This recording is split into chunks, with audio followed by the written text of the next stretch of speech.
Neoadjuvant Cemiplimab for Stage 2 to IV Cutaneous Squamous-Cell Carcinoma. In a pilot study involving patients with cutaneous squamous cell carcinoma, a high percentage of patients had a pathological complete response with the use of 2 doses of neoadjuvant Cemiplimab before surgery. Data from a Phase 2 study are needed to confirm these findings. We conducted a Phase 2, confirmatory, multi-center, non-randomized study to evaluate Cemiplimab as neoadjuvant therapy in patients with resectable stage 2, 3, or 4 M0 cutaneous squamous cell carcinoma. Patients received Cemiplimab, administered at a dose of 350 mg every 3 weeks for up to 4 doses, before undergoing surgery with curative intent.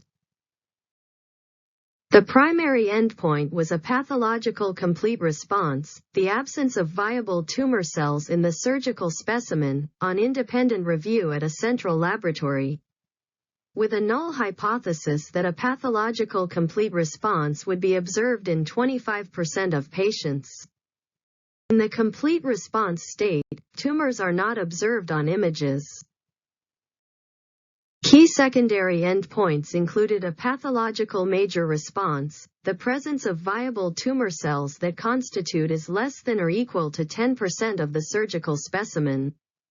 On independent review, a pathological complete response, and a pathological major response on investigator assessment at a local laboratory, and objective response on imaging and adverse events. A total of 79 patients were enrolled and received neoadjuvant Cemiplimab. These results were consistent with the pathological responses determined on investigator assessment.